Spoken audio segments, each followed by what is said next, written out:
বড় নেই দেখুন বন্ধুরা।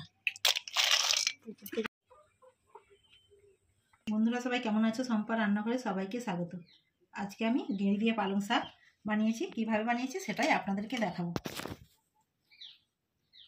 যে সকল বন্ধুরা আমার চ্যানেলে নতুন ভিডিও দেখছেন অবশ্যই সাবস্ক্রাইব করে আমার পাশে থাকবেন। নিয়ে চলে এসেছি গেঁড়িটা ভালো করে দিয়ে এটাকে 5 মিনিট সেদ্ধ করে নেব। 5 মিনিট সেদ্ধ করে নিয়ে চলে এসেছি ঠান্ডা করে। দেখুন বন্ধুরা আমি এরকম করে গেঁড়িটাকে ছাড়িয়ে নিচ্ছি। দেখুন বন্ধুরা এই গোল চাকতিটা ফেলে দিতে হয়। এটা সেদ্ধ করে নিয়েছি, সেদ্ধ করার কারণে সবই উঠে গেল। এইভাবে সব গেঁড়িগুলো ছাড়িয়ে নেব। বন্ধুরা দেখুন সব গেঁড়িগুলো আমার ছাড়ানো হয়ে গেছে। এবার আমি ভালো করে ধুয়ে নেব, জল দিয়ে ধুয়ে নিচ্ছি। ভালো করে আমি ধুয়ে নিচ্ছি, কলের জল দিয়ে আবারও ধুয়ে নিচ্ছি। আজকে আমি গেঁড়ি দিয়ে পালং শাক রান্না করব। তার জন্য প্রথমে নিয়ে নিচ্ছি কচু, আলু, বেগুন, পালং শাক আর গেঁড়ি ছাড়িয়ে নিয়েছি। আমি পালং শাক আর এই সব সবজিগুলো কেটে নিচ্ছি। পালং শাকগুলো এভাবে গোড়াগুলোকে বাদ দিয়ে কেটে নিচ্ছি। এরকম গোড়াগুলোকে বাদ দিয়ে কেটে নিচ্ছি।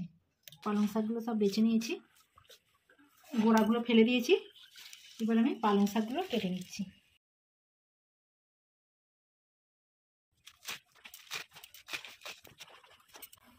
এইভাবে সব পালং শাকগুলো কেটে নিচ্ছি। সব পালং শাকগুলো কেটে নিয়েছি, এবার ধুয়ে নেব। সবজিগুলো সব কেটে নিয়েছি, কেটে ভালো করে ধুয়ে নিয়েছি। তারপরে জলটা ঝারিয়ে নিয়েছি। এবার ভেজে নিচ্ছি। ওনায় সরিষার তেল দিয়ে দিয়েছি, তেলটা গরম হয়ে গেছে, গেঁড়িগুলো ভেজে নিচ্ছি। বন্ধুরা দেখুন গেঁড়িগুলো ভালো করে ভেজে নিয়েছি, এবার তুলে নিচ্ছি। এবার আমি সবজিগুলো ভেজে নেব। আলু আর কচুটাকে ভালো করে ভেজে নিচ্ছি।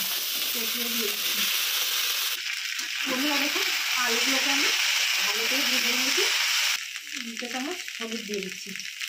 হলুদ দিয়ে ভালো করে সবজিগুলোকে ভেজে নিচ্ছি। কেটে রাখা বেগুনগুলো দিয়ে দিচ্ছি। এবার দিয়ে আবারও ভালো করে ভেজে নিচ্ছি। সবজির মধ্যে পালং শাকটা দিয়ে দিচ্ছি। বন্ধুরা দেখুন শাকটা দিতে কতটা কমে গেল দেখুন। এবার আমি জল দিয়ে দিচ্ছি। এবার আমি ভেজে রাখা গেঁড়ি দিয়ে দিচ্ছি। স্বাদ মতো নুন দিয়ে দিচ্ছি। সেদ্ধ হওয়ার জন্য 10 মিনিট ঢেকে রেখে দিচ্ছি। 2 চামচ জিরে নিয়েছি। জিরেটাকে প্রথমে শিলনোড়াতে বেটে নিচ্ছি। আপনারা চাইলে মিক্সিতেও পেস্ট করে নিতে পারেন। আমি শিলনোড়াতে বেটে নিচ্ছি।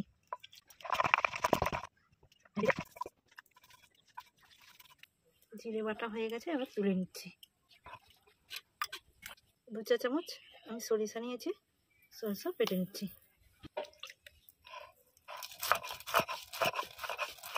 আপনারা চাইলে কালো সবজিও দিতে পারেন। 10 মিনিট সেদ্ধ হওয়ার জন্য ঢেকে রেখেছিলাম, ঢাকা তুলে নিচ্ছি। এবার আমি ফোড়ন দিয়ে দেবো। তাহলে তরকারিটাকে নামিয়ে নিচ্ছি। সরিষার তেল, 5 ফোড়ন দিচ্ছি, 2টো তেজপাতা আর একটা শুকনো লঙ্কা দিয়ে দিচ্ছি, 2টো চেরা কাঁচা লঙ্কা দিয়ে দিচ্ছি, জিরে বাটা, সরষে বাটা দিয়ে দিচ্ছি। এবার তরকারিটা ঢেলে দিচ্ছি। আমাদের বাড়িতে ঝাল খায় না, তাই আমি সবজিতে বেশি ঝাল দিলে খাবে না, তাই আমি গুঁড়ো লঙ্কাটা ব্যবহার করিনি। আপনারা চাইলে গুঁড়ো লঙ্কাটাও ব্যবহার করতে পারেন। ডাল ঘাটা দিয়ে আমি ঘেটে দিয়েছি, তো চিনি দিয়ে দিচ্ছি। ডালনাটা রেডি হয়ে গেছে, আমি এবার নামিয়ে নিচ্ছি।